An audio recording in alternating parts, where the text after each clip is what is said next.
I never thought weakness could be a weapon, not until the day I died. My name is Sera Ashwood, and I was born with legs that refused to work the way the moon goddess intended. While other wolf pups learned to run through forests and shift into their animal forms, I learned to navigate the world from a wheelchair. My useless legs, a constant reminder that I was broken, defective, wrong. The Silver Ridge Pack tolerated me because my father had once been a great warrior. But tolerance isn't the same as belonging. It's the space between pity and contempt, where people look through you rather than at you, where your existence is an inconvenience they're too polite to mention directly. At least, most of them were too polite. If you're enjoying this story so far, don't forget to hit the like button and subscribe. Drop a comment telling me where in the world you're watching from. I love hearing from you. Tonight was supposed to be my sister's night. Celeste, golden and perfect, was being presented as a potential mate to the packs gathering for the Autumn Council. 5 packs, all converging on our territory for the seasonal meeting of alphas. It was the event of the year, and my sister was the prize everyone wanted to claim. I was just there. The crippled Omega sister, rolled out for appearance's sake because leaving me behind would raise questions my family didn't want to answer. "Try not to embarrass us," my mother had whispered as she adjusted my dress that morning, her fingers cold and clinical. "Just sit quietly. Smile if anyone looks at you. Don't draw attention. Don't exist too loudly." That's what she really meant. The great hall of our pack house had been transformed for tonight. Chandeliers dripped with crystals that caught the firelight, sending rainbow prisms dancing across walls draped in our pack's silver and blue. The air was thick with competing scents: pine and leather from the Mountain Crest pack, sea salt and storm from the Coastal Fang pack, wildflowers and earth from the Forest Moon pack. And underneath it all, power. The concentrated pheromones of 5 alpha bloodlines in one room made the air feel electric, dangerous, alive. I sat in my wheelchair at the edge of the hall, positioned near a pillar, where I could observe without being observed. This was my specialty: becoming furniture, a piece of the background that people's eyes skipped over without really seeing. "Is that her?" A voice drifted from a cluster of visiting wolves. "The crippled one? Shh, she might hear you." "So? It's not like she can chase us down." Laughter, sharp and cruel. I kept my expression neutral, my hands folded neatly in my lap. I'd learned long ago that reacting only made it worse. "Ladies and gentlemen," Alpha Marcus, our pack leader, called out. His voice carried authority that silenced the room instantly. "Welcome to Silver Ridge. Tonight, we celebrate unity between our packs and honor those who would strengthen our bonds through sacred union." Celeste glided into the center of the hall, and I had to admit she was magnificent. Golden hair cascaded down her back in perfect waves. Her emerald dress hugged curves that made several alphas straighten in their seats. Her wolf was strong. Everyone could sense it radiating from her like heat from a flame. She was everything I wasn't, everything I could never be. "My daughter, Celeste Ashwood," my father announced with poorly concealed pride. "Omega of remarkable lineage, blessed by the moon goddess with beauty, grace, and a wolf of exceptional." The doors burst open with enough force to make the chandeliers sway. Silence crashed over the hall like a physical thing. Every wolf present turned toward the entrance, and I felt it before I saw him. A presence so overwhelming that my wolf, silent and sleeping inside me for 20 years, suddenly stirred. Alpha King Thaddeus Blackthorn stood in the doorway. I'd heard stories, of course. Everyone had. The youngest alpha, king in 5 centuries, who'd claimed his throne at 23 by defeating his father in single combat, who'd united 3 warring packs under his banner through sheer force of will, whose wolf was rumored to be so powerful that he could command submission from alphas twice his age. But stories don't prepare you for reality. He was tall, over 6.5 feet of solid muscle wrapped in a black suit that probably cost more than my father's car. His hair was dark as midnight, falling just past his collar in a way that should have looked unkempt but instead looked dangerous. Sharp cheekbones, a jaw that could cut glass, and eyes. His eyes were silver, true silver, like moonlight given form, and they swept across the hall with predatory precision. Every wolf in the room either bowed or averted their gaze. It was instinct, the natural response when faced with a predator so far above you in the hierarchy that resistance wasn't even a concept. But those silver eyes found me. For just a moment, our gazes locked, and I felt something impossible recognition, as if my broken wolf, dormant for so long, suddenly remembered what it meant to be alive. Then he looked away, and I wondered if I'd imagined it. "Your Majesty," Alpha Marcus stammered, dropping into a deep bow. "We weren't expecting. That is, we would have prepared a proper welcome if we'd known." "I don't require fanfare," Thaddeus said, his voice like smoke and whiskey smooth but with an edge that promised danger. "I'm here to observe the proceedings. Continue." But how could they? The Alpha King's presence changed everything. Suddenly, every gesture, every word had to be measured against the possibility of his judgment. Celeste, to her credit, recovered quickly. She dipped into a perfect curtsy, head bowed respectfully but not submissively. "Your Majesty, what an unexpected honor." Indeed. His tone was non-committal as he moved further into the hall. His beta, a scarred man with kind eyes, followed at a respectful distance. "I'm told this is a presentation ceremony. For potential mates?" "Yes, sire," my father said, stepping forward eagerly. Too eagerly. "My daughter Celeste is considered one of the finest. How traditional." The Alpha King's gaze swept the room again, and I saw several unmated wolves straighten hopefully. "And do all your eligible wolves participate? Or only the finest?" There was something in his tone, a subtle mockery that made my father's face flush. "All who are capable, Your Majesty," Alpha Marcus interjected smoothly. "Those who can honor the sacred traditions and fulfill the duties required of a mate." "Capable," Thaddeus repeated the word thoughtfully. "Interesting qualifier. And what determines capability?"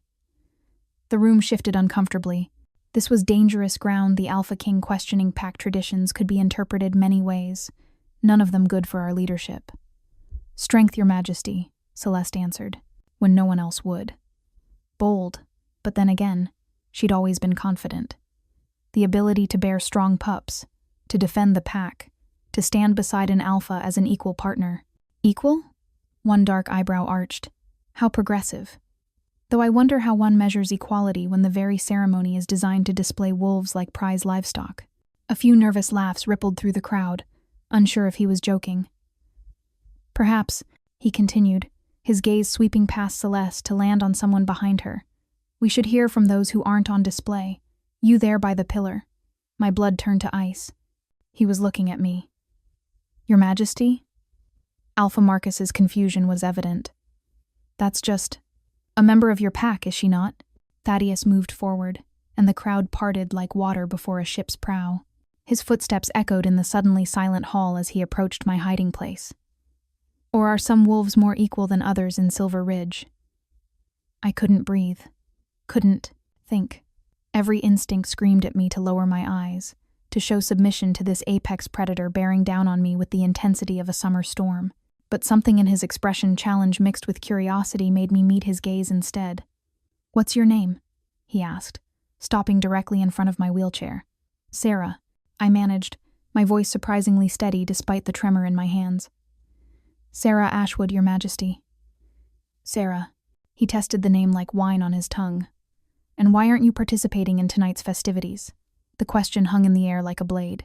A dozen different answers flooded my mind, each one more self-deprecating than the last. Because I'm broken. Because no alpha would want a mate who can't even stand. Because I'm an embarrassment my family tolerates rather than celebrates. But those silver eyes held something I couldn't quite name, not pity, not mockery, but something almost like interest.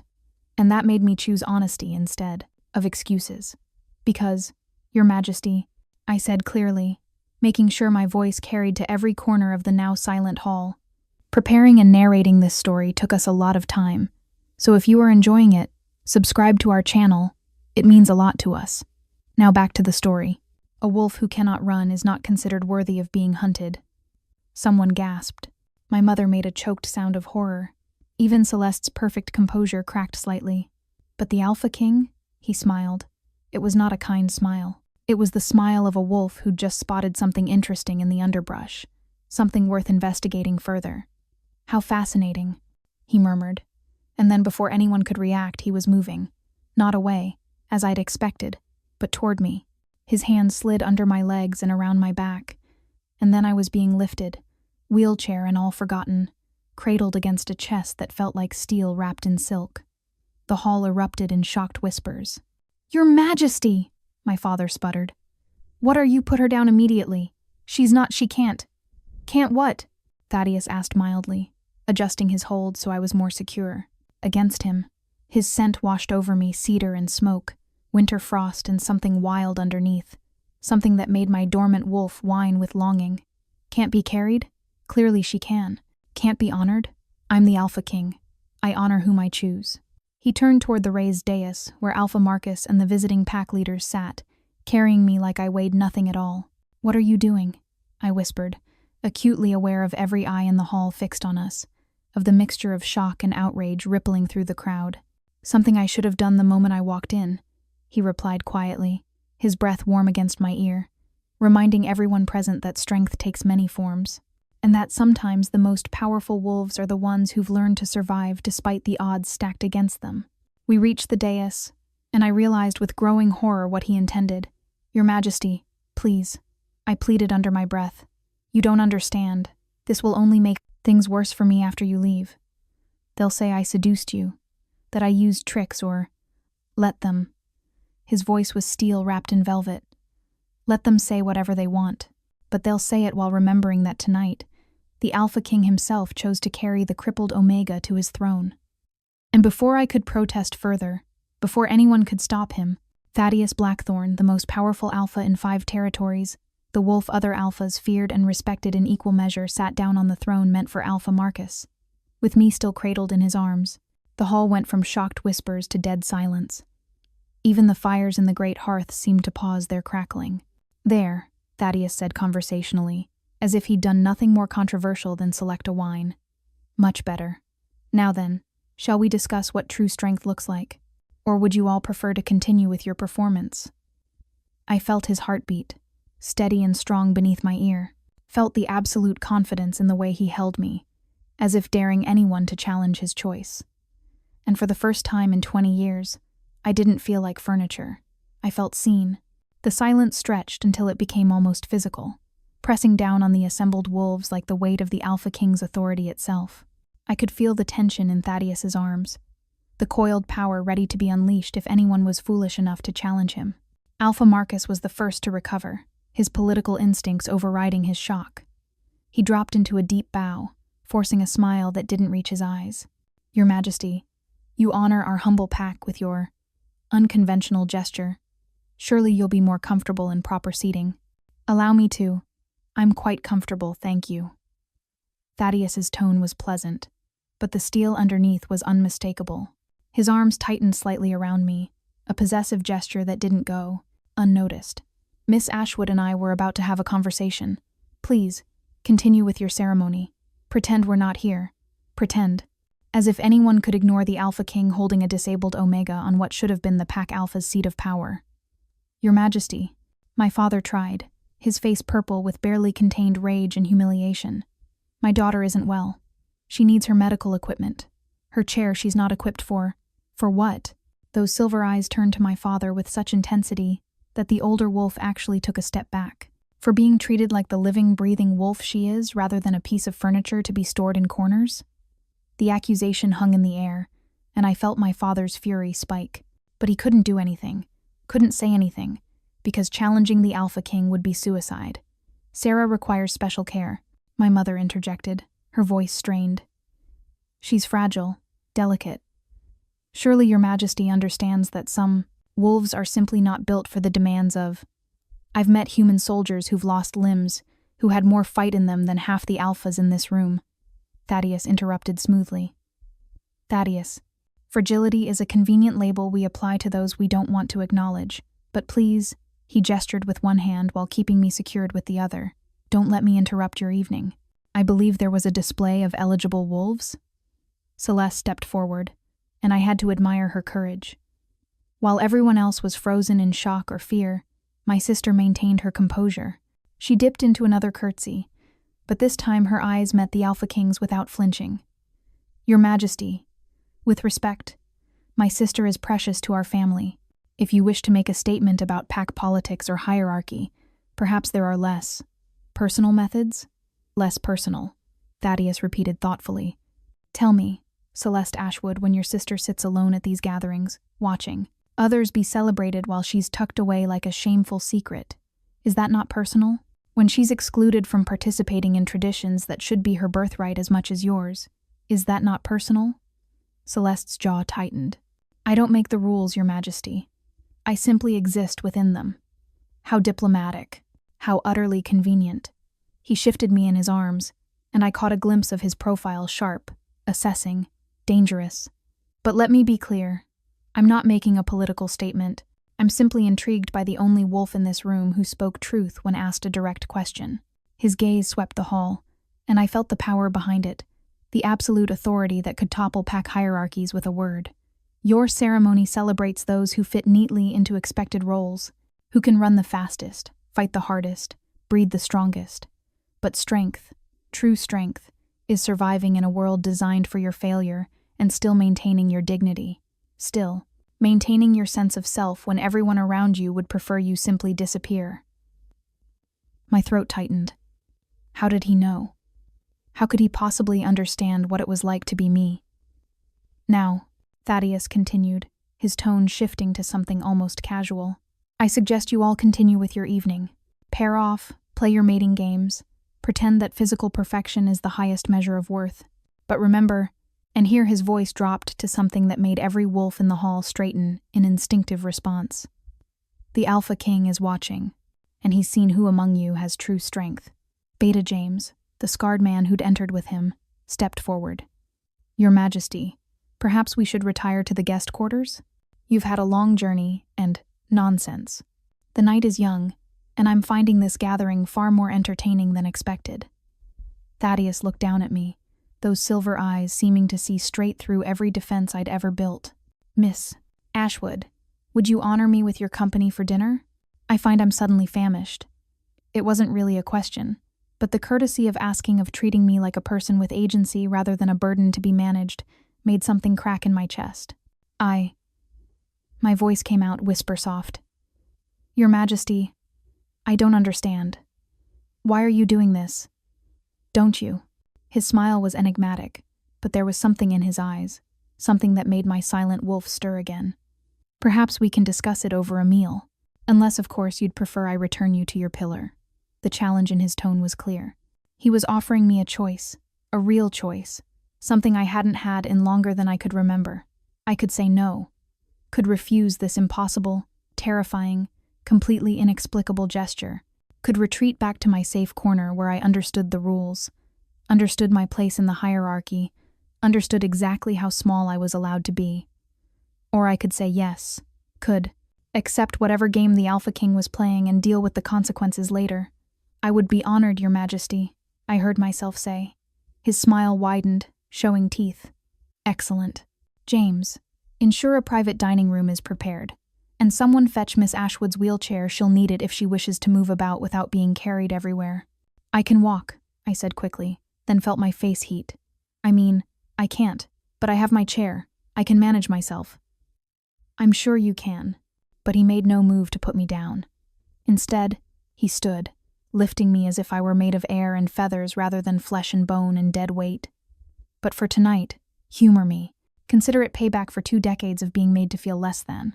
As he carried me out of the great hall, I caught glimpses of faces in the crowd.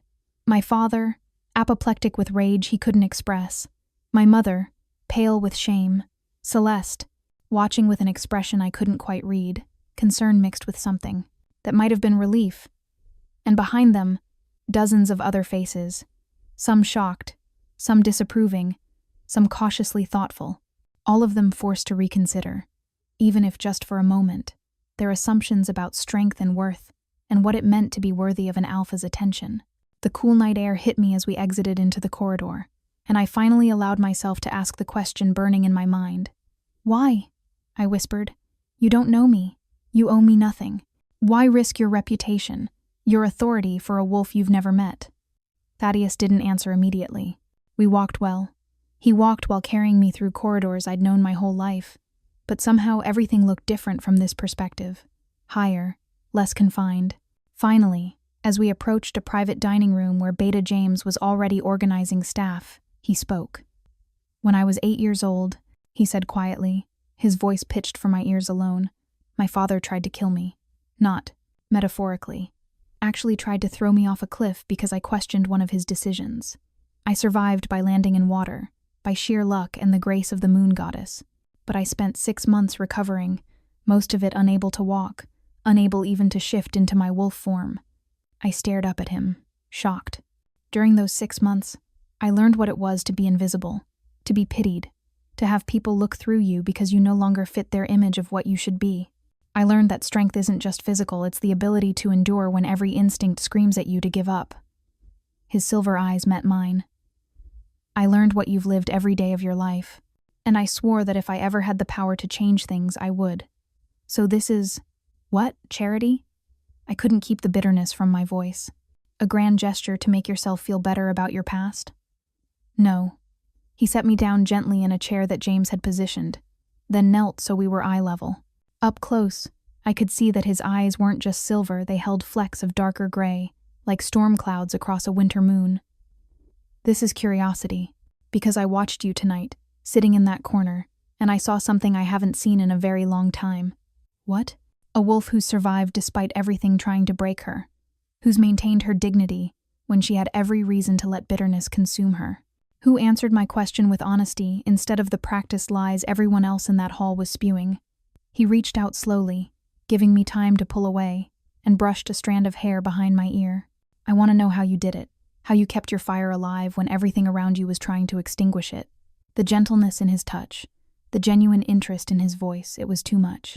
After years of being treated like damaged goods, like a burden, like something to be hidden away and forgotten, having someone, especially someone like him, treat me like I mattered was overwhelming.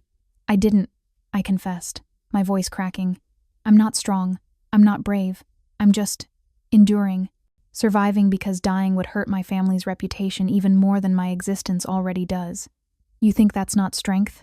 Thaddeus asked softly. Sera, surviving when you have every reason to give up. When everyone around you has given up on you, that's the strongest thing anyone can do. Dinner arrived, carried by servants who couldn't quite hide their shock at seeing the Alpha King kneeling beside a disabled Omega's chair.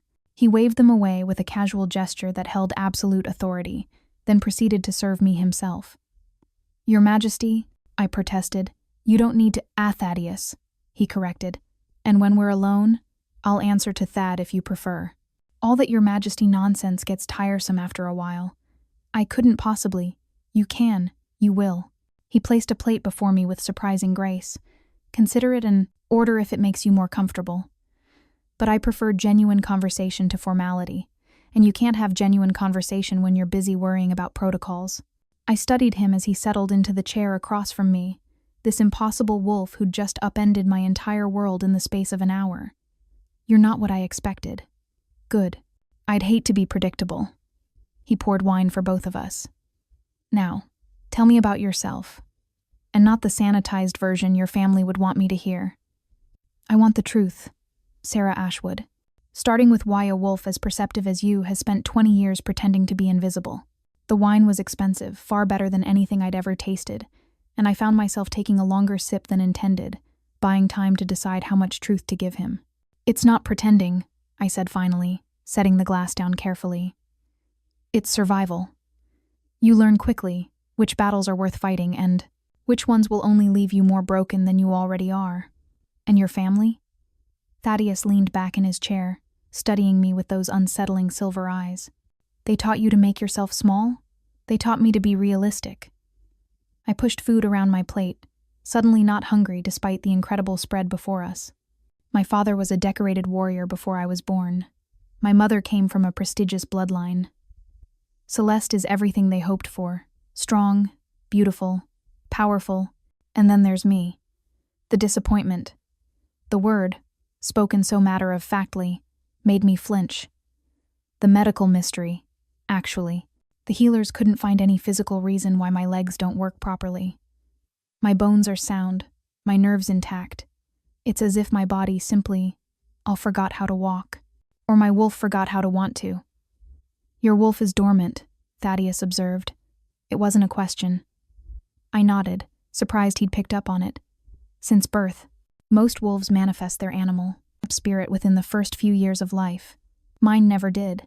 The pack healer said it might have something to do with my legs, Or my legs might have something to do with the wolf. No one knows which came first. Like a chicken and egg problem, but with more existential dread. His dry humor caught me off guard, and I found myself almost smiling. Have you tried forcing a shift? Twice. Once when I was 12 and desperate to prove I wasn't completely useless. Once when I was 16 and just desperate. I met his gaze steadily. Both times nearly killed me. The healers said if I try again, my body might not survive the attempt.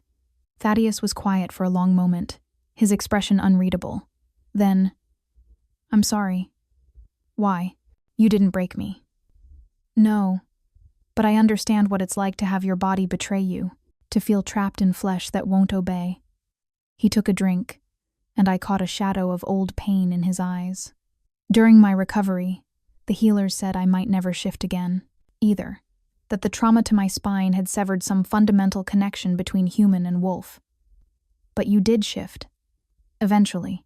With time and proper healing and, he paused, choosing his words carefully, and someone who believed I could, even when I didn't believe it myself. Who? My beta, James. Thaddeus nodded toward where the scarred man stood discreetly near the door, close enough to intervene if needed but far enough to grant us privacy. He found me in the woods where my father left me to die, carried me to healers who could help, sat with me through months of painful recovery. And when I finally did shift for the first time since the accident, he was the one who ran beside me until I remembered how to be a wolf again. There was such affection in his voice when he spoke of James that I felt a pang of something uncomfortably close to envy. What would it be like to have someone believe in you that completely? You're lucky, I said softly. I know. He leaned forward, elbows on the table, his intensity focused entirely on me. Which is why I recognize the same thing in you, the potential that everyone else is too blind to see, because they're too busy looking at what's broken instead of what's whole. There's nothing whole about me. Isn't there? He tilted his head, considering. You have sharp intelligence, I heard it in your answer earlier. The way you cut through pretense to speak truth. You have keen observation skills, I watched you cataloging every wolf in that hall, noting their scents, their hierarchies, their alliances. You have emotional resilience that most alphas would kill for. And yet you think you're broken because your legs don't work the way others expect them to? His words struck something deep inside me, something I'd buried under years of disappointment and lowered expectations. That's different, I protested weakly. Those things don't matter in a world that values physical strength above all else. They matter to me. Thaddeus reached across the table, his hand stopping just short of mine, close enough to be intimate but not so close that I couldn't refuse. And I'm the Alpha King. My opinion tends to carry some weight. Why? The question burst from me with more force than intended. Why do you care? You said it's not charity. You said it's curiosity. But there has to be more to it than that. You don't upend pack hierarchy and risk political complications just because you're curious about a disabled Omega. He was quiet for so long I thought he wouldn't answer. Then, slowly, he closed the distance between our hands, his fingers brushing mine with unexpected gentleness. Do you believe in the mate bond, Sera? My breath caught. Yes? I mean, everyone does. It's sacred. It's why are you asking me this? Because. He paused, and for the first time since I'd met him, Thaddeus looked uncertain, vulnerable. Because the moment I walked into that hall tonight, the moment I scented everyone present, there was one wolf whose scent called to something deep in my soul. One wolf who made my alpha instincts surge with a possessiveness I've never felt before. One wolf my animal spirit recognized instantly as, no. I pulled my hand back as if burned. No, that's not possible. You can't be serious. I'm completely serious. His silver eyes held mine, and I saw the truth there. Saw the predator who'd found his prey, and had no intention of letting it escape. You're my mate, Sera. My fated mate. The one the moon goddess chose for me. The room tilted. Or maybe I tilted. It was hard to tell because suddenly I couldn't breathe properly, couldn't think past the roaring in my ears. You're wrong, I managed. You have to be wrong. Mates are supposed to be equals, compatible pairs. You're the Alpha King, and I'm nothing. I'm nobody. I'm mine. The word came out as a growl, and power rippled through the room, not threatening, but absolute. You are mine, Sera Ashwood. My mate. My equal. Whether you believe it or not, whether you accept it or not, the bond exists. I felt it the moment I saw you, but I didn't feel anything. I protested, even as my traitorous heart raced, and that dormant part of me stirred again, responding to his declaration in ways I didn't understand.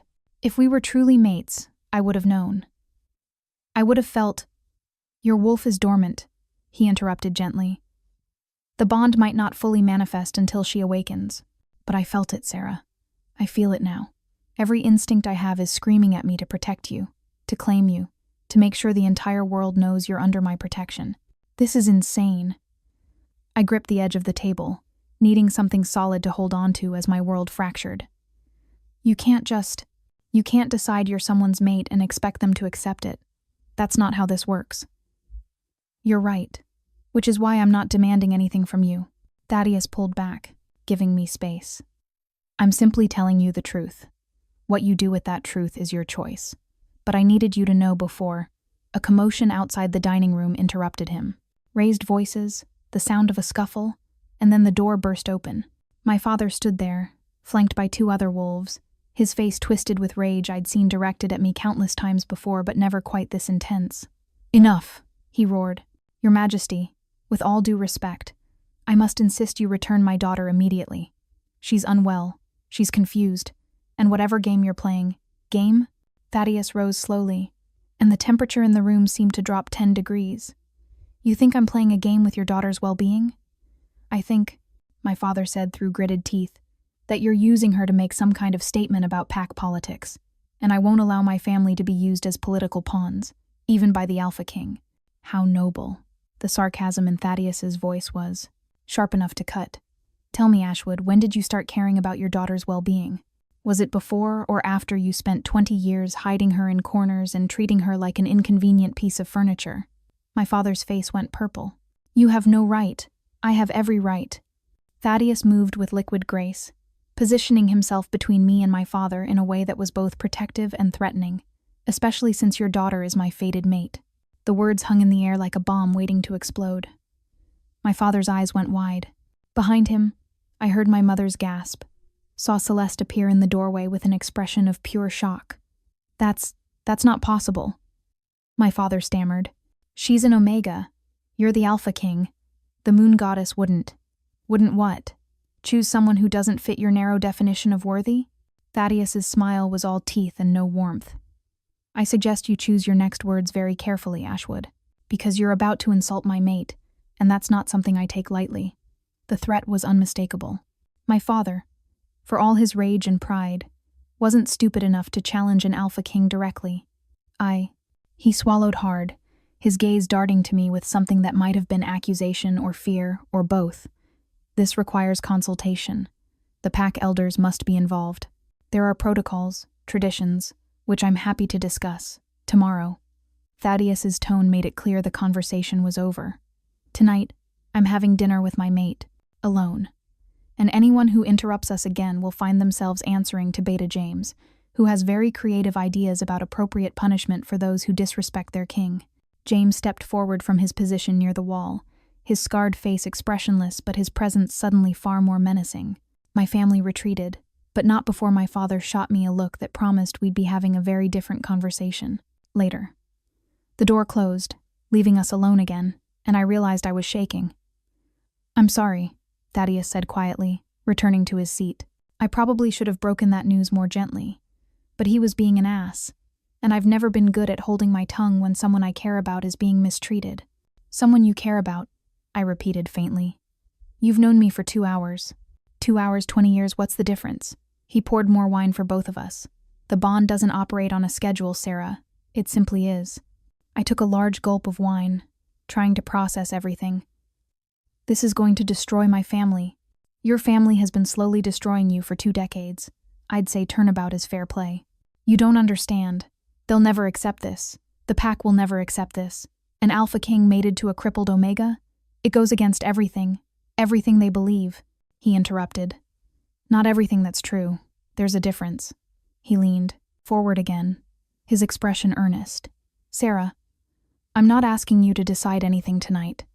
I'm not asking you to accept the bond, or claim me as your mate, or any of that. I'm simply asking you to consider the possibility that maybe, just maybe, the moon goddess knew what she was doing when she chose you for me. Why would she choose me? The question came out small, broken. What could I possibly offer an alpha king? Everything I need. His answer was immediate, certain. A partner who understands what it's like to fight for survival. Someone who won't be intimidated by my position or my power. Someone who's learned to see the world from a unique perspective and developed wisdom that can't be taught, only earned through suffering. He reached out again, and this time I didn't pull away when his fingers found mine. Someone who makes my wolf sit up and pay attention for the first time in years. Someone who makes me want to be better than I am. The sincerity in his voice. I made my eyes sting with tears I refused to shed. I don't know how to do this, I confessed. I don't know how to be someone's mate. I don't even know how to be a functional wolf. Then we'll figure it out together. Thaddeus squeezed my hand gently. No pressure. No expectations. Just possibility. Can you accept that much? I looked at him, really looked at him, this impossible alpha who'd walked into my life and turned everything upside down in the span of a few hours. Who'd carried me to his throne like I was something precious. Who'd defended me against my own father without hesitation. Who claimed I was his mate despite everything about me that screamed unsuitable. And I realized that maybe, just maybe, I wanted to believe him. I can accept possibility, I said softly. His smile transformed his face, making him look younger, less burdened. That's all I ask. We finished dinner in comfortable conversation, and I found myself relaxing in ways I'd never thought possible. Thaddeus was funny, insightful, surprisingly gentle despite the raw power he carried. He asked questions about my life, really listened to my answers, and shared stories from his own past that made me laugh and gasp, and sometimes just sit in awed silence. By the time Beta James discreetly indicated that it was getting late, I'd almost forgotten that my entire world had just been upended. I should let you rest, Thaddeus said reluctantly. Tomorrow will be complicated. That's an understatement. I excel at understatement. He stood and moved to my chair, but this time he didn't immediately lift me. May I carry you back to your quarters? Or would you prefer your wheelchair? The fact that he asked that he gave me the choice meant more than he probably knew. You can carry me, I said. Just be prepared for the gossip. By morning, every pack in 5 territories will know the Alpha King was seen carrying the crippled Ashwood Omega. Good. He scooped me, up with the same easy strength as before. Let them talk. Let them whisper. Let them question. And let them remember that the Alpha King chose you. That should complicate their small-minded prejudices quite nicely. As he carried me through the corridors, I caught glimpses of wolves quickly averting their eyes, heard whispers that cut off abruptly at our approach. Tomorrow, the real challenges would begin. Tomorrow, I'd have to face my family, the pack, and the implications of being claimed as the Alpha King's mate. But tonight, cradled in the arms of the most powerful wolf in 5 territories, I let myself imagine just for a moment what it might be like if this impossible thing could somehow be real. I didn't sleep.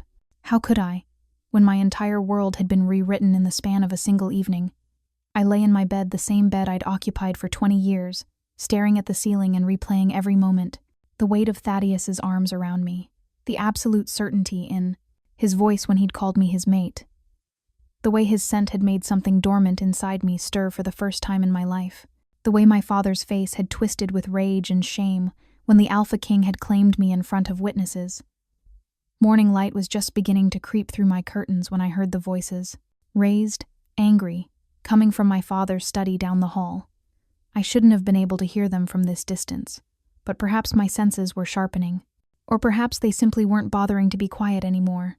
Cannot allow this to stand, my father's voice, loud enough to rattle the windows. The Alpha King has clearly been deceived, manipulated somehow. Sera must have what, Gerald? My mother's tone was icy. Seduced him with her vast arsenal of feminine wiles? The girl barely leaves her room. How exactly would she have orchestrated this? I don't know, but there has to be an explanation. The moon goddess wouldn't pair the most powerful alpha in 5 territories with a wolf who can't even stand. The pause before hour told me everything I needed to know about what word he'd almost used instead. Perhaps, Alpha Marcus's measured voice cut through. We should consider that the moon goddess knows something we don't. The sacred bond isn't a mistake, Gerald. It's never a mistake. Then it's a test. My father seized on this. A test of our faith, our adherence to tradition. We must convince His Majesty that the bond is false, that he's been confused by what? A new voice, smooth and dangerous. Thaddeus, please, continue. I'm fascinated to hear what could confuse an Alpha King about his own mate bond. The silence that followed was deafening. I was out of bed before I could think better of it, dragging myself to my wheelchair with fumbling hands. My useless legs protested the movement, but I ignored them. If they were going to discuss my fate, I damn well wanted to be there. The journey to my father's study took longer than it should have. My arms burned from propelling the chair forward, but I'd done this 1,000 times before. I knew which floorboards creaked, which corners were tight, how to navigate my own prison. The study door was partially open when I arrived. Through the gap, I could see them all. My father, red-faced and sweating. My mother, pale and rigid. Alpha Marcus, looking older than his years. And Thaddeus, standing with his back to the window, backlit by early morning sun like some avenging angel. Beta James stood beside him, those scarred hands resting casually on his belt, in a way that suggested he was ready to draw a weapon at a moment's notice. Sera. Thaddeus's attention shifted to me instantly, those silver eyes tracking my approach with predatory focus. You should be resting. I could say the same about all of you. I wheeled myself into the study, lifting my chin despite the way my father's glare tried to pin me in place. But apparently my future is being decided without me. How traditional. My mother flinched. Alpha Marcus looked thoughtful. Thaddeus's mouth curved into something that might have been approval. Your daughter has a point, the Alpha King said, never taking his eyes off me. Perhaps we should hear what she has to say about her own fate. She's confused, my father started. She doesn't understand. I understand perfectly. My voice came out stronger than I felt. You're trying to convince the Alpha King that the mate bond is false because you can't accept that the moon goddess would choose me, that she would make me the family embarrassment worthy of something you'd consider an honor. That's not, my mother began, but I cut her off. Isn't it? I turned to face them fully, these people who'd raised me and rejected me in equal measure.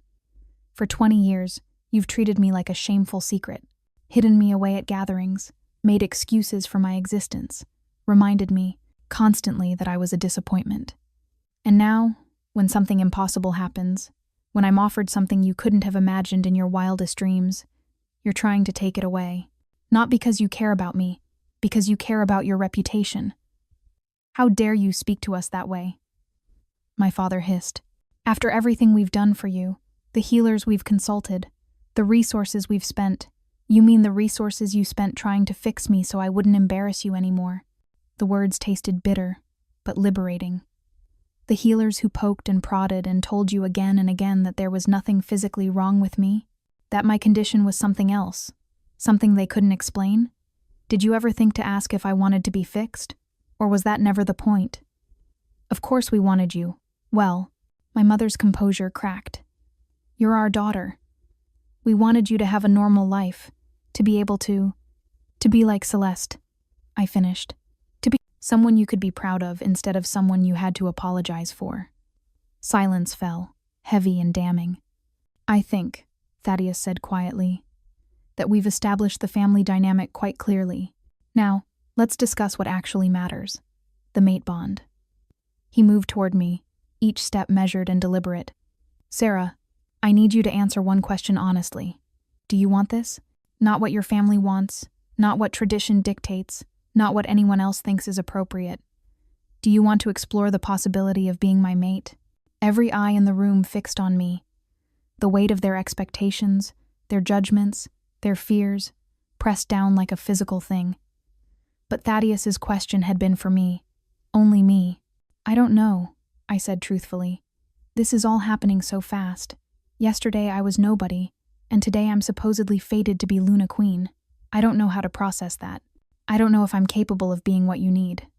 That's not what I asked. He knelt, beside my chair, bringing himself to my eye level. This close, I could see flecks of darker gray in those silver eyes, could smell cedar and smoke and something wild. I asked if you want to explore the possibility, not if you're ready, Not if you're capable, just if you want to try. Did I? Want was such a foreign concept. I'd spent so long learning not to want things, not to hope for things, that the very idea of allowing myself to desire something this impossible felt dangerous. But when I looked at him at the Alpha King kneeling before the crippled Omega, treating her like an equal despite everything that said she wasn't, I felt that dormant part of me stir again. Stronger this time, almost painful in its insistence. Yes, I whispered. I want to try. His smile was radiant. Then that's all that matters. No. My father slammed his hand on the desk. This is madness. The pack will never accept it. The other packs will see it as weakness. You'll be making yourself and our entire territory vulnerable by claiming a mate who can't even defend herself, let alone lead beside you. Finished? Thaddeus stood, and the temperature dropped again. Good. Because I wasn't asking for your permission, Ashwood. I was informing you of how things will proceed. The mate bond is sacred. It supersedes pack law, tradition, and certainly your narrow prejudices. Sera is my fated mate. That makes her Luna Queen, whether you like it or not. The pack elders will challenge this, Alpha Marcus said quietly. He didn't sound pleased about it, but he didn't sound surprised either. They have the right to invoke the Luna trials if they believe a chosen mate is unworthy. My blood turned to ice. The Luna trials. I'd heard of them. Of course, ancient tests designed to prove a potential Luna's strength, wisdom, and worthiness to lead. Tests that required physical prowess, combat skills, the ability to shift and hunt. Tests I could never pass.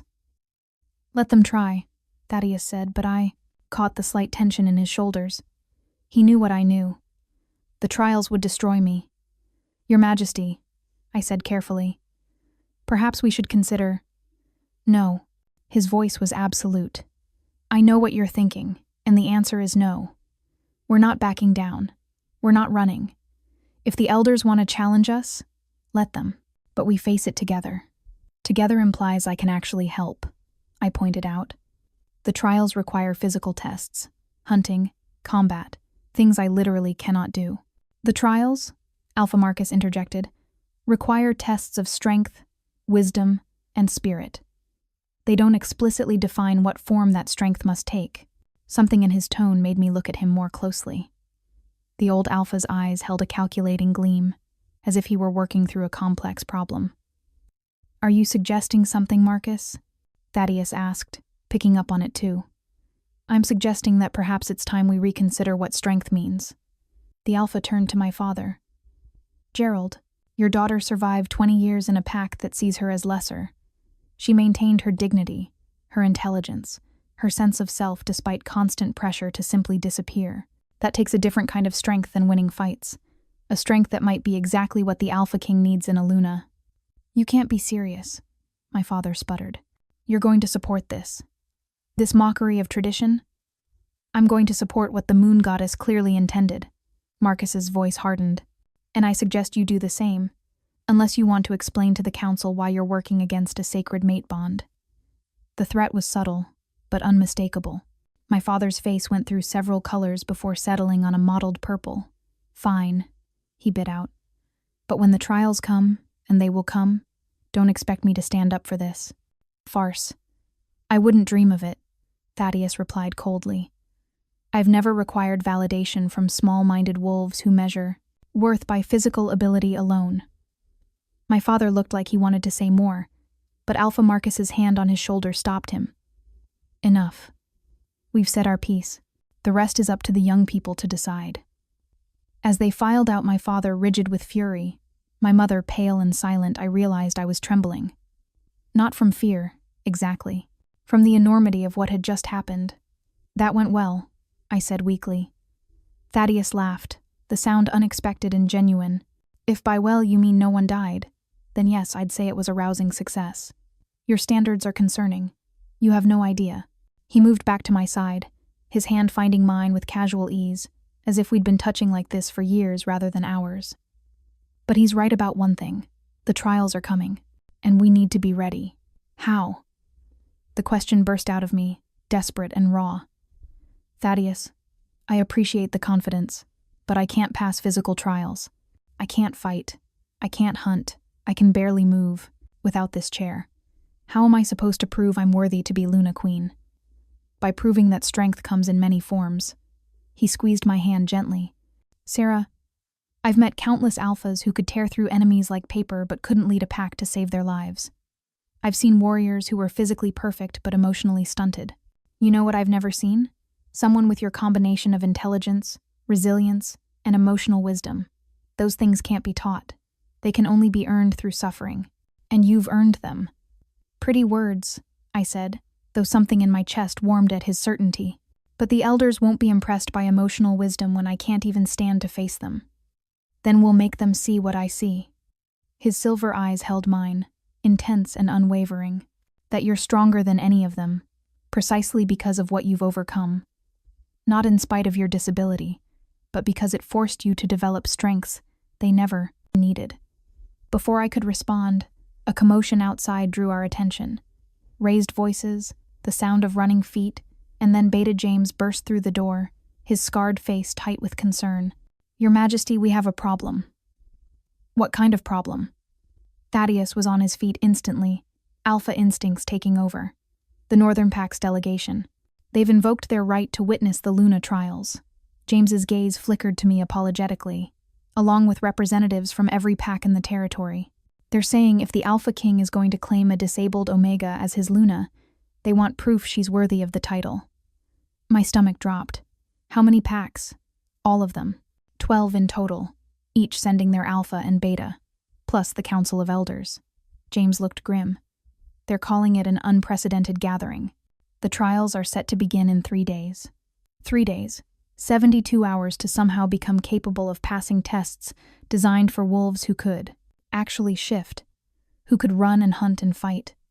3 days to prove I was worthy of something I'd never imagined wanting. Then we have 3 days to prepare, Thaddeus said, his voice betraying none of the concern I could scent beneath his calm exterior. James, clear my schedule. I want every minute focused on readying Sera for what's coming. Your Majesty, I started, but he cut me off. No arguments. If they want to test you, we'll make damn sure you're ready to meet whatever challenges they throw at us. He turned to me, and the fierce determination in his eyes made my breath catch. You said you wanted to try, Sera. This is what trying looks like. It's going to be hard. It's going to hurt. But I'll be with you every step of the way. Even when those steps happen in a wheelchair? The bitter joke fell flat. Especially then. He offered me his hand. Come on, we have work to do, and not much time to do it in. I took his hand, letting him help me into my chair with a gentleness that still surprised me. As James held the door open and Thaddeus wheeled me into the corridor, I caught glimpses of pack members quickly averting their eyes, heard whispers that cut off at our approach. The crippled Omega and the Alpha King, the most powerful wolf in 5 territories and his impossible mate. Everyone wanted to see how this story would end. I just hoped it wouldn't end with my complete humiliation in front of 12 packs worth of witnesses. The training courtyard was empty when we arrived, the morning sun casting long shadows across the packed dirt. Thaddeus had insisted on privacy for whatever he had planned, ordering the area cleared and guarded by James's most trusted warriors. Now, sitting in the center of the courtyard with the Alpha King pacing before me like a caged predator, I felt the first stirrings of real fear. The trials typically consist of 3 tests, Thaddeus explained, his tone shifting to something more instructional: strength, wisdom, and spirit. The strength test usually involves combat, defending yourself against a challenger. The wisdom test requires solving some kind of problem or dispute. And the spirit test. He paused, silver eyes finding mine. The spirit test requires you to shift into your wolf form and complete a sacred hunt. My heart sank with each word. So basically, 3 things I absolutely cannot do. 3 things you haven't done yet, he corrected. There's a difference. Thaddeus, be realistic. I've tried to shift before. Twice. Both times nearly killed me. I can't fight someone from a wheelchair. And as for wisdom, I gestured helplessly. I'm 20 years old. What wisdom could I possibly have that would impress a council of elders? More than you think. He stopped pacing and knelt before me. Sera, I need you to trust me. Can you do that? The question hung between us, weighted with implications. Trust. Such a simple word for something I'd learned not to give, freely. But when I looked at him at the sincerity in those silver eyes, The absolute certainty in his posture, I found myself nodding. I can try. That's all I ask. He stood and offered his hand. Now, let's start with the basics. Show me your range of motion. What can you do physically? The next hour was equal parts humiliating and enlightening. Thaddeus put me through a series of movements, testing the limits of my mobility with clinical precision. He didn't flinch when my legs refused to cooperate, didn't make pitying sounds when I struggled with basic tasks. He just observed, cataloged, and adapted.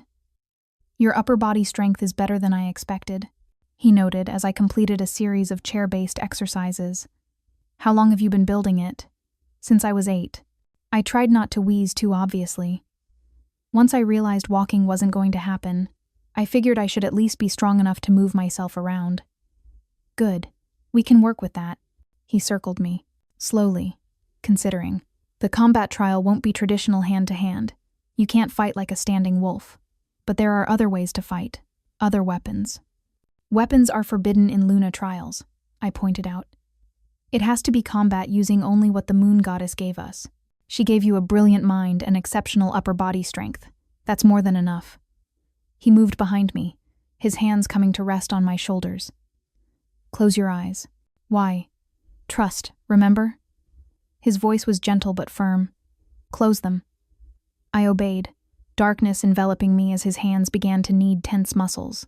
The contact should have made me uncomfortable. We barely knew each other, after all. But instead, I felt myself relaxing into his touch, my breathing deepening.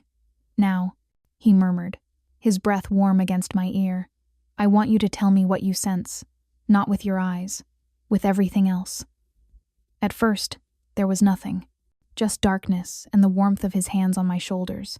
But, gradually, other sensations crept in. The sound of birds in the nearby trees, the scent of earth and grass and morning dew, the slight breeze carrying traces of the pack house cooking fires, leather, other wolves. Keep going, Thaddeus encouraged. Go deeper. What else do you notice? I focused, letting my other senses expand. And suddenly, the world exploded into detail. I could hear individual heartbeats from wolves stationed around the courtyard. Could smell the difference between James's leather vest and the guards' uniforms. Could feel the subtle vibrations in the ground as someone approached from the east. Someone's coming, I breathed. 3 people. No, 4. From the direction of the pack house. One of them is angry. I can smell the stress hormones. Another is nervous. Thaddeus's hands stilled on my shoulders. Open your eyes. I did, and found him staring at me with an expression I couldn't quite read. Pride? Surprise? Something else? How did you know all that? He asked. I don't know. I just focused and... I paused, understanding dawning. My wolf. She's still dormant, but she's lending me her senses. Isn't she? More than that. Thaddeus moved around to face me, crouching so we were eye level. Sera, your wolf isn't completely dormant. She's been awake this whole time, just quiet, watching, lending you her abilities without manifesting physically. But that's impossible. I've never been able to, because you've been trying to force a full shift, to make your wolf take over completely. His hands found mine, warm and steady. But what if that's not how your connection works? What if your wolf is meant to enhance you rather than replace you? The concept was so foreign, so different from everything I'd been taught about wolf-human relationships, that I struggled to process it. That's not how it works, I protested weakly. Either you shift or you don't. There's no middle ground. Isn't there? He tilted his head, considering. Sera, you've spent 20 years developing abilities most wolves never bother with because they rely entirely on their animal strength. You read people, situations, environments with an accuracy that borders on supernatural. You've learned to survive using intelligence and observation instead of fangs and claws. That sounds a lot like a wolf who's been training you from the inside all along. The 4 people I'd sensed earlier emerged into the courtyard: Alpha Marcus, my sister Celeste, and 2 wolves I didn't recognize. Their expressions ranged from curious to hostile, and I caught the scent of my sister's nervousness, even from this distance. Alpha King, Marcus greeted, dipping his head respectfully. Forgive the intrusion. These are representatives from the Northern Pack Alpha Jasper and his beta Rowan. They've requested to speak with Miss Ashwood about the upcoming trials. Have they?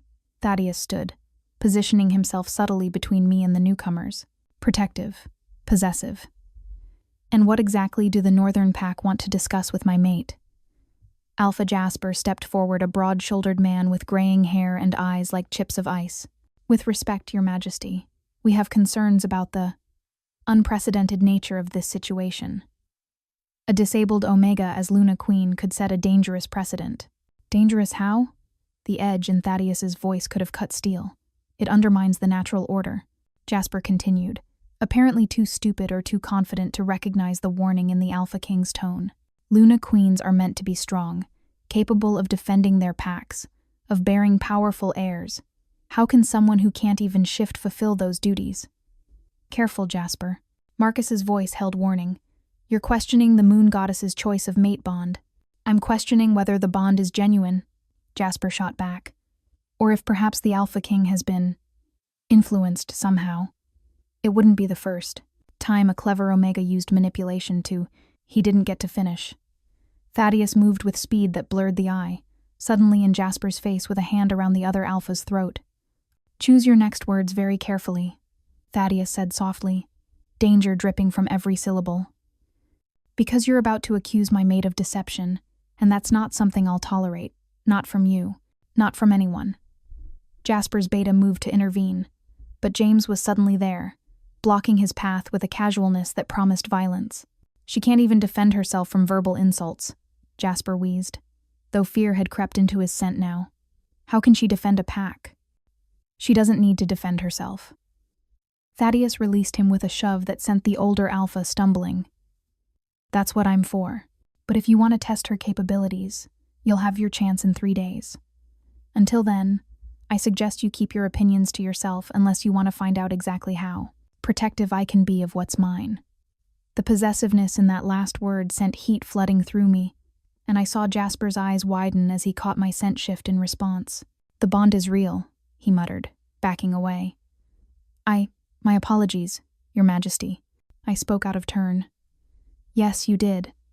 Thaddeus's anger was a palpable thing, and if I hear you've been spreading similar sentiments among the other packs, you'll answer to me personally. Are we clear? Crystal, Your Majesty. As Jasper and his beta retreated with considerably less swagger than they'd arrived with, I became aware of my sister still standing there, watching the exchange with wide eyes. Celeste, Thaddeus acknowledged her. Did you come here to insult my mate as well? Or do you have an actual purpose? She swallowed hard, and I caught the scent of genuine distress beneath her usual composure. I came to speak with my sister. Alone, if possible. Thaddeus looked at me, eyebrow raised in question. I nodded slightly, curious what Celeste could possibly want to say. 5 minutes, he said. Then we're back to training. He touched my shoulder briefly, a gesture of reassurance before moving away with James and Marcus, leaving me alone with my perfect sister. Celeste approached slowly, her movements uncertain in a way I'd never seen from her before. She'd always been so confident, so assured of her place in the world. Seeing her like this, vulnerable, almost afraid, was deeply unsettling. I'm not here to judge you, she said finally, or to try to talk you out of this. She gestured helplessly. I needed to make sure you're okay. The concern in her voice surprised me. Since when do you care if I'm okay? Since always. She looked genuinely hurt. Sera, I know we're not close. I know I've probably made things harder for you just by existing and being everything you're not. But you're still my sister. And this, she gestured toward where Thaddeus stood, talking with Marcus. This is going to be harder than you think. I'm aware. I kept my tone neutral, not sure where she was going with this. No, I don't think you are. Celeste knelt beside my chair, and I saw tears in her eyes. Real tears. The trials aren't just about proving you're physically capable. They're designed to break you, to push you past every limit until you either emerge stronger or shatter completely. And they're not going to go easy on you just because you're different. You mean because I'm crippled? Because you're threatening their entire worldview, she corrected sharply. These are wolves who've built their identities around physical strength being the highest measure of worth. You existing as Luna Queen, succeeding despite your disability, it invalidates everything they believe about hierarchy and natural order. They'll do everything in their power to make you fail. The conviction in her voice made me study her more closely. You sound like you know something I don't. I heard things at last night's gathering after you left. She glanced around, making sure we were truly alone. Alpha Jasper isn't the only one with concerns. At least 5 other pack alphas are already discussing ways to ensure you fail the trials. Legal ways that won't directly violate the sacred laws but will make success almost impossible. Ice trickled down my spine. What kind of ways? Choosing the most brutal challengers for your combat trial. Designing the wisdom test to require physical capabilities. Making sure the hunt takes place in terrain you can't possibly navigate. Celeste's hands twisted in her lap. They're going to stack every disadvantage they can against you. Why are you telling me this? I asked quietly. If I fail, you'd be the natural choice for Thaddeus's Luna. You could have everything you've been groomed for. Is that what you think I want? She laughed bitterly. Sera, I've spent my whole life being the perfect daughter, the perfect Omega, the perfect potential mate. Do you know how exhausting that is? How much pressure comes with being everyone's ideal? At least you. She stopped, seeming to struggle with how to finish. At least I what? Get to be invisible? Get to be yourself. The words burst out of her like a confession. You don't have to perform for anyone. Don't have to maintain some impossible standard. You're just you. And somehow, that's what the Alpha King chose. Not the perfect Omega who can fight and hunt and look good in a dress. The real person underneath all the expectations. I stared at my sister, seeing her clearly for the first time in years. The pressure she carried like armor, the cracks in her perfect facade, the exhaustion of constantly being on. I never thought about it that way, I admitted. I know. She smiled sadly. But I'm telling you now because I want you to succeed. Not because I don't want to be Luna, though honestly. The idea of being mated to someone I barely know terrifies me. But because if you can prove that worth isn't defined by physical ability, that strength comes in different forms, maybe the rest of us can stop pretending to be perfect all the time. Before I could respond, she stood, quickly wiping her eyes. That's all I wanted to say. Good luck, Sera. For what it's worth, I think you're already stronger than anyone gives you credit for, including yourself. She left before I could formulate a response, leaving me alone with thoughts that swirled like leaves in a storm. My sister Perfect, Golden Celeste, had just admitted to being as trapped by expectations as I was by my disability, just in a different cage. Everything all right? Thaddeus's voice pulled me from my reverie. He'd returned, along with James, both of them watching me with concern. Better than expected. Actually, I smiled slightly. My sister just warned me that the other packs are planning to sabotage the trials. Of course they are. He didn't sound surprised, which means we need to prepare for every possible scenario. James, thoughts? The scarred beta crossed his arms, considering. If they're going to manipulate the trials, they'll focus on the combat test first. It's the most straightforward way to prove physical superiority. They'll choose a champion who'll make Sera look helpless by comparison. Not if we change the rules of engagement, Thaddeus countered. The trial only requires defending yourself against a challenger. It doesn't specify how. What are you thinking? I asked, catching the gleam in his eye. I'm thinking that wolves who rely entirely on physical prowess tend to be predictable. They think in terms of claws and fangs, direct confrontation. But you. He smiled, and it was a predator's expression. You've learned to think differently, to fight smarter rather than harder. I don't know how to fight at all, I pointed out, smart or otherwise. Then we teach. You. He glanced at James. How much time do we have? 3 days, 62 hours until the trials begin. Then we don't sleep. Thaddeus moved behind my chair, gripping the handles. Come on, we've wasted enough time talking. It's time to turn you into the most dangerous wolf in a wheelchair anyone's ever seen. As he wheeled me toward the training area, James had set up various obstacles, weapons, and equipment scattered across the courtyard. I felt that dormant part of me stir again. Stronger now, more insistent, my wolf, lending me her strength in the only way she knew how. And for the first time since this impossible situation began, I let myself believe that maybe, just maybe, we could actually survive what was coming. The next 3 days were simultaneously the longest and shortest of my life. Thaddeus and James drove me relentlessly, hour after hour, until my arms screamed and my mind felt like mush. But they were careful, two pushing my limits without breaking. Me, building strength in muscles I'd never thought to develop, teaching me tactics that played to my unique advantages. Your wheelchair isn't a weakness, James explained, as he demonstrated how to use the chair's momentum to generate striking power. It's a weapon. Low center of gravity, metal frame, wheels that can be locked or released for maximum impact. Learn to use it right, and you'll have advantages a standing fighter doesn't. I practiced ramming into padded dummies, learning to generate force through spin and momentum. Practiced using the chair's arms as leverage points for strikes. Practiced reading body language to anticipate attacks I couldn't physically dodge. At night, Thaddeus worked with me on the wisdom component, presenting complex pack disputes and moral dilemmas, challenging me to find solutions that honored both tradition and justice. You think differently than most wolves, he told me during one late-night session. Both of us exhausted but too wound up to sleep. You see angles others miss because you've had to think creatively just to survive. That's not a weakness, Sera. That's a unique strength they won't expect. And through it all, I felt my connection to my dormant wolf growing stronger, not manifesting, not shifting, but deepening, as if she were learning to trust me the way I was learning to trust her. On the third night, with the trial set to begin the next morning, Thaddeus found me in the courtyard long after everyone else had gone to bed. "Can't sleep?" he asked quietly, settling onto the ground beside my chair. Too nervous. I stared up at the stars, trying to calm the racing of my heart. What if I fail tomorrow? What if I'm not strong enough, not smart enough, not... Sera. His hand found mine in the darkness. Look at me. I did. And in the moonlight, his silver eyes seemed to glow. No matter what happens tomorrow, you're already worthy. You're already strong. You're already exactly what I need in a Luna. His thumb traced circles on my palm. The trials aren't about proving your worth to them. They're about proving it to yourself. And I already know how that's going to end.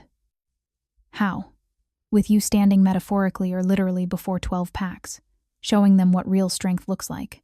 The kind that survives despite everything trying to break it. The kind that gets back up no matter how many times it falls. The kind that chooses hope when despair would be easier. His words wrapped around me like a blanket, warm and protective. "I'm scared," I admitted in a whisper. "I know, but you're going to do it anyway. That's what makes you brave." He squeezed my hand gently. "And I'll be right there with you, every step of the way, even the ones you take sitting down." I laughed despite myself, and some of the tension in my chest eased. "Thank you," I said quietly, "for believing in me when no one else did, for seeing me when I'd spent so long being invisible." "Sera." He lifted my hand to his lips, pressing a kiss to my knuckles that made something warm and fierce bloom in my chest. "You were never invisible to me. From the moment I walked into that hall and saw you sitting by your pillar, I couldn't look away. My wolf knew. And now, so do I. Tomorrow would bring challenges unlike anything I'd ever faced. Tomorrow, I'd have to prove myself worthy before witnesses who wanted nothing more than to see me fail. But tonight, sitting in the moonlight with the Alpha King's hand in mine, and his absolute certainty wrapping around me like armor, I let myself believe. Not that I would pass the trials that still seemed impossible, but that I would try, that I would fight with everything I had, that I would show them all what a crippled Omega could do when she finally decided to stop apologizing for existing. And somehow, that felt like enough. "Get some rest," Thaddeus said eventually, standing and moving behind my chair. "Tomorrow, we change the world."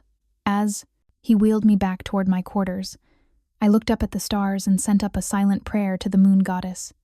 "If you really chose me for this, please help me not to screw it up too badly." Somewhere in the distance, a wolf howled long, mournful, and somehow encouraging all at once. And deep inside me, my wolf stirred. Tomorrow, we'd find out if 20 years of survival had taught me enough to actually thrive. The trial grounds had been prepared with deliberate cruelty. I could see it the moment Thaddeus wheeled me onto the sacred challenge stones at dawn. The combat arena sat at the bottom of a steep incline, accessible only by 50 narrow stone steps. No ramps. No alternate paths. "Convenient," I muttered. "Intentional," Thaddeus corrected, his voice tight with rage. Around us, hundreds of wolves had gathered representatives from all 12 packs. The air thrummed with anticipation and barely concealed hostility. Miss Ashwood, Elder Cyrus approached with ceremonial slowness. The Luna trials will test your strength, wisdom, and spirit. You may withdraw now, with no shame. Let's not pretend this offer is kindness, Elder, I interrupted. You're hoping I'll take the easy exit. His eyes narrowed. I'm giving you a chance to avoid humiliation. The trials are designed for wolves of exceptional capability. Then it's a good thing I'm exceptional. I lifted my chin. Shall we begin? A ripple of reaction went through the crowd.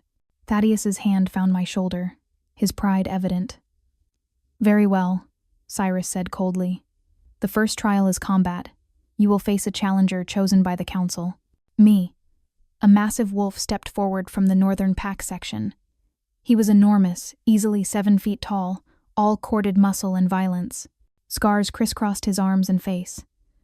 This is Garrick Stonefang, Cyrus announced. Undefeated in 63 challenges. My blood ran cold, but I kept my voice steady. I don't withdraw. Thaddeus carried me down the stairs, setting me gently in my chair at the arena's edge. Remember, he murmured, speed and momentum. Use his size against him. Elder Cyrus raised his hand. The trial begins now. Garrick moved immediately, closing the distance with terrifying speed. But I'd been expecting it. I released my wheel locks and spun sideways. His fist slammed into the ground where I'd been, cracking stone. Cute trick, he growled. But you can't dodge forever. I rammed him while he was talking, hitting his knee with my chair's metal frame. He stumbled, barely, but enough to show I could hurt him. His expression shifted from contemptuous to annoyed. We circled, him attacking, me dodging. He was herding me toward the boundary stones, limiting my options. On his next approach, I rolled toward him between his legs, spinning to rake the chair's footrests across the backs of his knees. He went down hard. The crowd erupted in shock, but Garrick surged to his feet with a roar, his eyes shifting to wolf gold, canines elongating. He was about to shift. Coward, I called out. Is that what passes for honor in the northern pack? Using your wolf against someone who can't shift? Garrick's advance slowed. Around us, mutters of agreement rippled through the crowd. She can't shift because she's weak. Garrick snarled defensively. Beat her fairly or don't beat her at all. Alpha Jasper's voice rang out from the northern pack section. Garrick couldn't disobey his alpha. The claws retracted, and he was just a man again, a very angry man who wanted to hurt me. He lunged, catching the back of my chair, wrenching it around. His hand reached for my throat. My fist connected with his throat, a precise strike to the vulnerable hollow James had taught me. All my suppressed rage channeled into one perfect blow. Garrick choked and stumbled back. I didn't give him time to recover. I spun the chair and hit him again, solar plexus, full weight behind the strike. He went down and stayed down, gasping. Yield, I said quietly. Or I hit you again.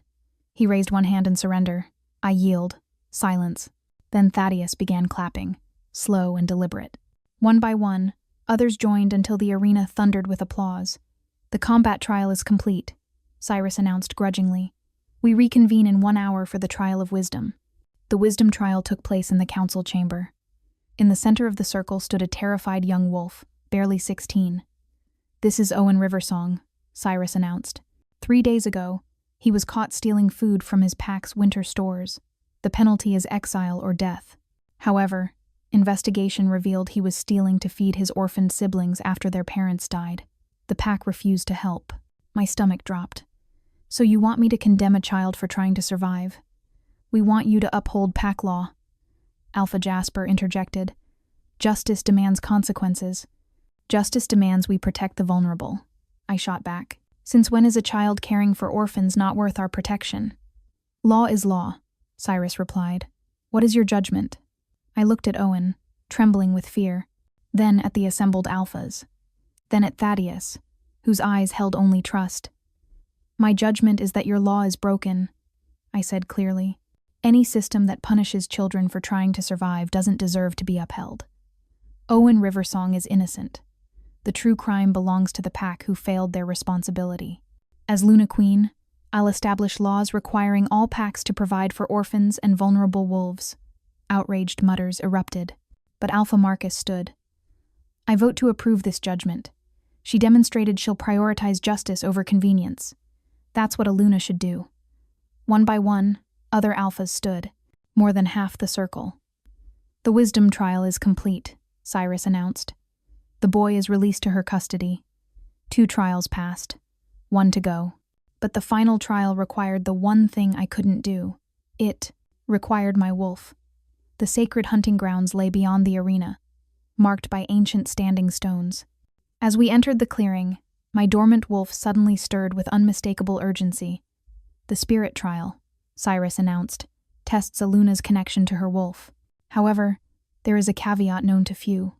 The trial does not require a traditional hunt, only proof of connection. How that manifests is between the Luna and the moon goddess. So I don't have to shift? I asked. You must prove your wolf is present and bonded. The standing stones will judge if the bond is real or false. His expression turned grave. If they judge false, the Luna dies, instantly and irrevocably. There has to be another way, Thaddeus protested. There isn't. I reached for his hand. And I have to do this. I need to know my wolf exists and wants this as much as I do. He finally nodded, and James wheeled me into the circle. The moment I passed between the standing stones, the world changed. Sound muted. The air thickened. The stones began to glow with silver light. I reached the central spring pool, my hands trembling. Please, I whispered. If you're real, show me. My reflection began to change. My eyes shifted to wolf gold, and behind me appeared a wolf, silver-white fur glowing in moonlight. She was me. Why couldn't I reach you? I asked through tears. Understanding flooded my mind. She'd never been silent. She'd been protecting me. A traditional shift would have killed me. Our bond was too entwined. We were meant to be integrated, not separate. She'd been lending me her strength all along, teaching me to survive differently. I understand, I breathed. We're not broken. We're just different. The wolf stepped out of the reflection, not physically, but her presence overlaid mine. I felt her strength, sensed the world as she did, felt her pure joy at finally being acknowledged. The stone's glow intensified. From the spring rose a shape ethereal, translucent, the moon goddess herself. Sera Ashwood. Her voice resonated in my bones. Your bond is true. Your wolf is present and powerful, manifesting differently than tradition expects. You are the first of a new kind of Luna integrated rather than separate. Your disability forced this evolution, made you stronger in ways others cannot match. But I can't shift. I managed. You have hunted your entire life, for acceptance, survival, purpose. You've brought down prey others couldn't see, prejudice, expectations, fear. She reached out, her hand passing through my cheek like moonlight. The trial requires you to prove your bond is real. You have proven this and more. Light intensified. When it faded, a single white feather materialized in my lap, the sacred hawk. The trial is complete. Cyrus's voice rang with awe. The moon goddess has blessed. Sera Ashwood's bond is true. Thaddeus was suddenly there, lifting me from my chair. You did it. Around us, wolves knelt in respect. Even. Jasper looked stunned. The trials are complete, Cyrus announced formally. The moon goddess confirmed what Alpha King Thaddeus knew. Sera Ashwood is his true mate, chosen and blessed. Any who question her right question the goddess herself. Celeste stepped forward. She passed trials that would have broken most of us. If you still think she's not worthy, the problem isn't her. It's you. Other voices joined in support. The gathered packs recognized Sera Ashwood as Luna Queen, Marcus declared. The kneeling wolves howled, acceptance rising toward the moon. Inside me, my wolf howled with them. That night, alone in our quarters, Thaddeus held me close. When you walked into that circle, he said, voice breaking, I've never been so terrified. But I'm here. I'm alive. I'm your officially recognized Luna Queen. I smiled. Pretty typical Thursday. He laughed, then pulled back to look at me. Sera Ashwood. Soon to be Sarah Blackthorne, if you'll have me. My heart stuttered. Are you proposing? Yes. He smiled nervously. I know this has been insane and rushed, but the mate bond is real, and I want to make it official, because you're the most incredible person I've ever met. Yes, I said simply. Yes? Yes, I'll mate with you. Yes, I'll be your Luna Queen. Yes, I'll spend the rest of my life arguing with you. I grinned. But fair warning, I'm terrible at traditional Omega things. Good. I prefer mine brilliant, brave, and stubborn enough to tell me when I'm being an idiot. He kissed me then soft at first, then deeper, claiming, this was real, all of it real. The mating ceremony will be in 3 days, he said eventually. 500 wolves, minimum. Fine. But I'm not wearing a ridiculous traditional gown. Deal. You can wear whatever you want. He kissed my forehead. Though ceremonies traditionally require the Luna to walk down the aisle, we're rewriting that tradition. You'll come to me however you're comfortable. And anyone who objects answers to me. You'd really change centuries of tradition for me? Sera, I'd change the entire structure of pack society for you. He cupped my face. You're my mate, my choice. And I'll be damned if I let outdated traditions make you feel less than the extraordinary wolf you are. As we settled for the night, I stared at the ceiling, mind racing. A week ago, I was nobody, I whispered. And now I'm Luna Queen. It's real, he assured me from his chair. A week ago, I was resigned to choosing a political mate. Then I saw you, and everything changed. Why me, though? He was quiet then. Do you remember what you said when I asked why you weren't participating? I said I wasn't worthy of being hunted. You said a wolf who cannot run is not considered worthy. Past tense. As if reporting someone else's opinion rather than agreeing with it. You didn't believe it, Sera. You knew you had value even if no one else could see it. Tears pricked my eyes. I just endured. There was nothing special about it. Surviving when you have every reason to give up is the most special thing anyone can do. His hand found mine. Now sleep, Luna. Tomorrow, we plan your mating ceremony. As I drifted towards sleep, my wolf stirred contentedly inside me. Not speaking, we'd never have traditional communication. But her presence was clear, steady. The crippled Omega had become Luna Queen, and somehow, it felt exactly right. 3 days passed in a whirlwind of preparation. The mating ceremony would be the largest gathering in a century. 500 wolves, 12 pack alphas, the entire council of elders, and even human dignitaries from neighboring territories. Everyone wanted to witness the crippled Omega become Luna Queen. Nervous?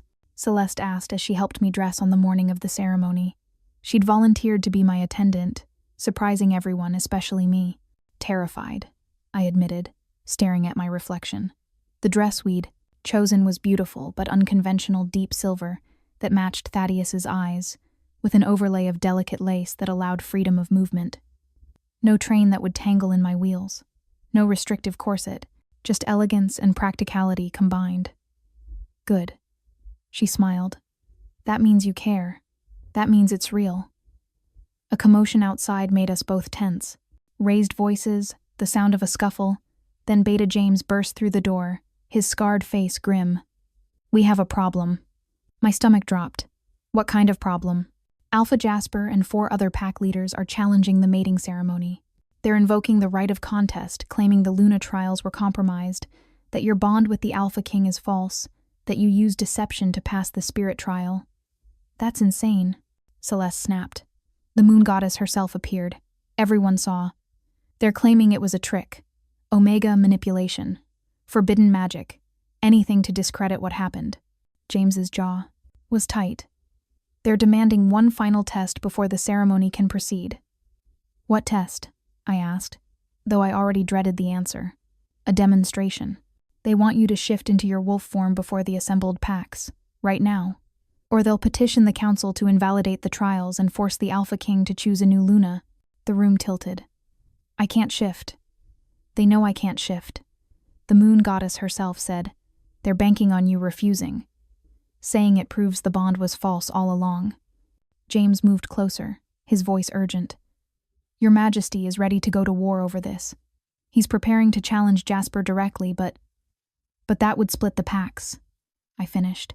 Civil war over me, over whether a crippled Omega deserved to be Luna Queen. Where is he? The ceremony hall, trying to negotiate. But Sera, James caught my arm as I wheeled toward the door. You don't have to do this. We can find another way. There is no other way. I straightened my spine, channeling every ounce of strength I'd discovered over the past week.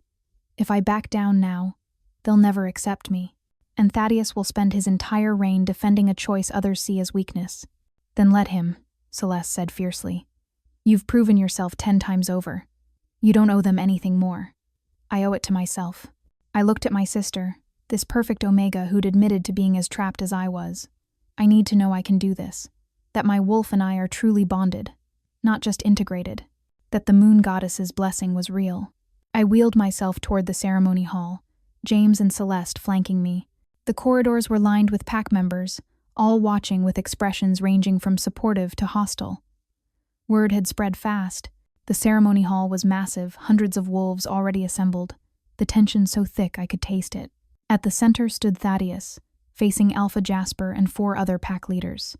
His alpha power radiated like a physical force, barely contained rage, making the air shimmer. This is your last chance, Blackthorn, Jasper was saying. Admit the mate bond is false, choose a proper Luna, and we'll forget this embarrassment ever happened. The only embarrassment here, Thaddeus snarled, is your inability to recognize strength when it doesn't fit your narrow definitions. Then let her prove it, Jasper gestured dramatically. Let your crippled Omega shift before us all. If the bond is real, if the moon goddess truly blessed her, it should be simple. You know it's not simple. Thaddeus's voice could have cut steel. You know her wolf manifests differently, conveniently differently. Another alpha stepped forward. How do we know she even has a wolf? How do we know the entire spirit trial wasn't staged? Careful, Thaddeus warned, his power spiking dangerously. You're questioning the moon goddess herself. I'm questioning what we saw, or think we saw. Omega wolves are known for their manipulative abilities. Perhaps enough. My voice cut through the rising chaos. Every head turned as I wheeled myself into the center of the hall, positioning myself between Thaddeus and his challengers. You want proof? You'll have it. Sera, no. Thaddeus moved to stop me, but I caught his hand. Trust me, I whispered, echoing his own words from days ago. The way I've learned to trust you. His silver eyes searched mine, conflicted and afraid. Then slowly, he nodded and stepped back. I turned to face the assembled wolves, hundreds of them, waiting to see the crippled Omega fail one final time. My hands trembled, but I kept my voice steady. You want me to shift, to prove my wolf exists, that our bond is real. I looked at Jasper. But you already know I can't shift traditionally. The healers told me it would kill me. Twice, I nearly died trying. So this isn't about proof. It's about watching me fail. About having an excuse to reject what makes you uncomfortable. Then you admit, Jasper started. I admit nothing. I closed my eyes, reaching for that presence inside me.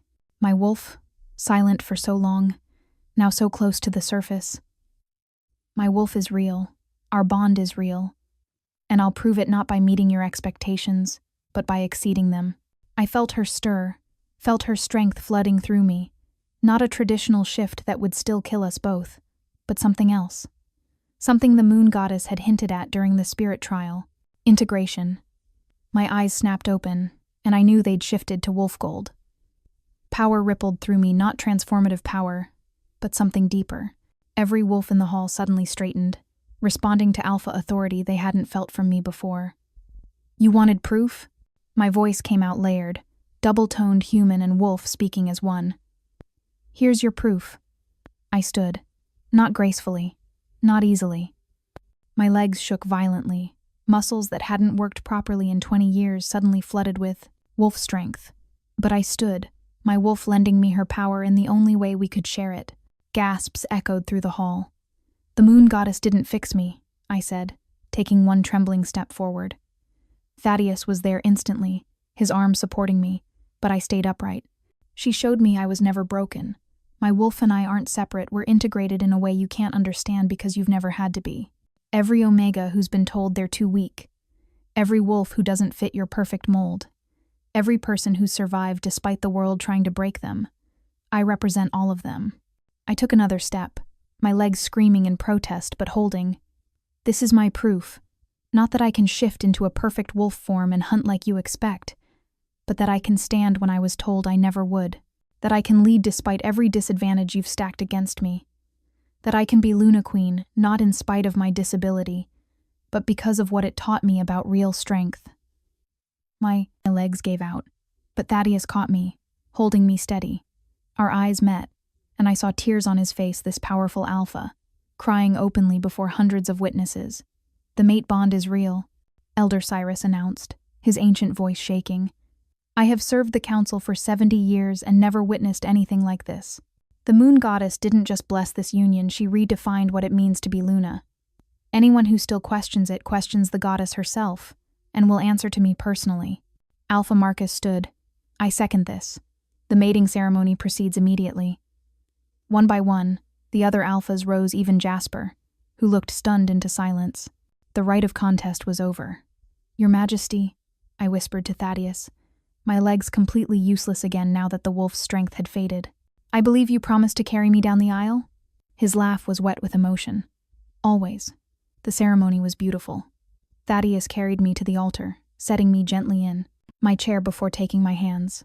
We spoke vows that were both traditional and uniquely ours, promising to lead together, to face challenges as partners, to redefine what strength meant for every wolf watching. When he bit my neck in the claiming mark, sealing our bond officially, power exploded through me. Not painful, but overwhelming. His alpha strength connecting with my integrated wolf, creating something neither of us had experienced before. My Luna Queen, he murmured against my skin, my impossible, extraordinary mate. My Alpha King, I replied, my protector, my partner, my equal. The assembled wolves howled their approval, the sound echoing through the hall like thunder. As we faced the gathered packs, Thaddeus standing, me seated, both of us crowned and claimed, I caught sight of my family. My father's face was unreadable, but my mother was crying, and Celeste was smiling, her eyes bright with genuine happiness. The crippled Omega had become Luna Queen, not by becoming what others expected, but by proving that strength took many forms.